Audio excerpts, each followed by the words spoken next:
So tried a couple of things here, and it makes a big difference in how accurate I am with this little guy. So for you guys that haven't heard of Warrior Poet and his channel, it's excellent. It's actually really, really good, and I watch it all the time. And so I'm not going to pretend to be anything I'm not. Decent enough on a static range, I guess. You know, doesn't really mean anything, but when you're out and moving and stuff like that, I'm sure I don't hold a candle to most people. But I wanted to get out here and I wanted to try something that John Lovell said, and that's this technique where you bring the shoulder up, and it really does make a big difference. So a lot of those misses were when I'd actually dropped my shoulder and then I switched and I locked in. It locks it in a lot more, especially with this little tiny Glock 43. You know, it's only a 9mm, but you know, when it's this small, it's got a little bit of pep to it. The other thing that I wanted to get out here and try and you know, make sure work on breaking in are these ETS mags. So I've got the 12 round and I've got the 6 round for this. I found with the 12 round, it doesn't actually hold 12 if I'm using a regular brass cased bullet. If I go to something high-end, like a Hornady that's got the nickel-plated case, it'll run those fine.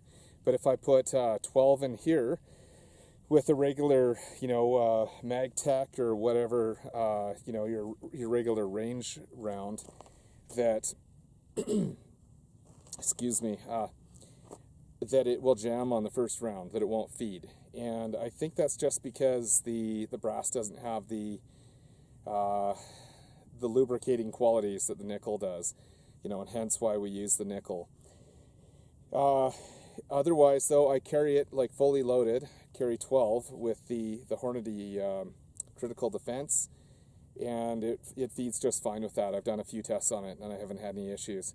I like having a 12 round magazine, you know, even if I'm carrying it with only 6 or with 8. I really prefer 8, and I'll pick up my mags here and show you.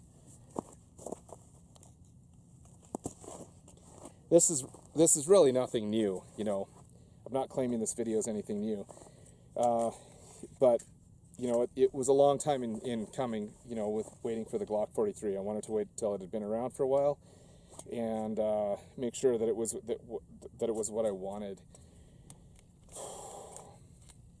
All right, so I've got the 3 different heights of mags here. So I've got a regular Glock mag. It's a 6+2 added to it. This is my preferred carry because I have a full grip, even though, you know, it's still keeping it small. I like the fact that it's cut out on the back here. You know, it's not protruding any more than it needs to.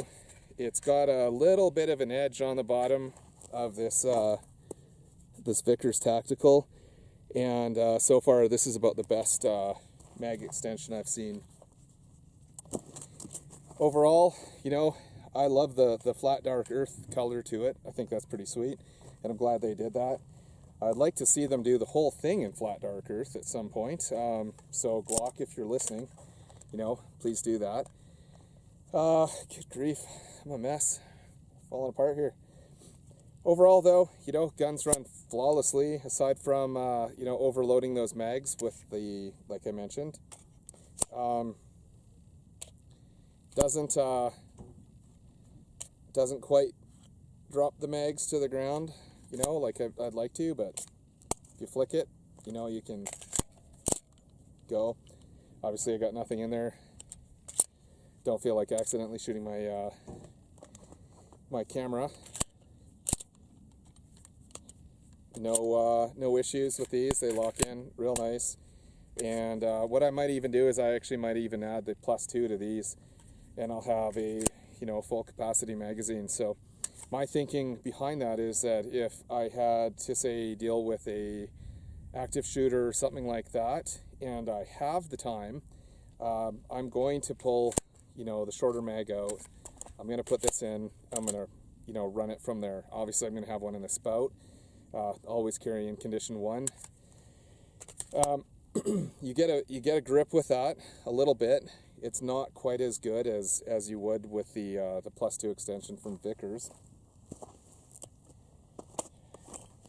However, it is better than nothing, and I would strongly recommend having the extended mag unless you really got to carry this deeply concealed.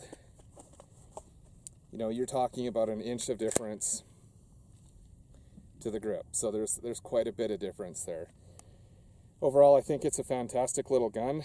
I chose this over the Ruger, over the Smith & Wesson, just because I wanted a little bit more velocity, a little bit longer barrel. I felt that was important, and I didn't really like the oversized grip on that one. I didn't feel like it was going to be as concealable. Overall though, fantastic little gun, and highly recommend it. It's been fun getting back into pistols and stuff like that lately. It's been a long time since I've done much pistol shooting. As you can see, I'm pretty rusty. I'm not a competitor or anything like that. However, it's something I'd like to take up.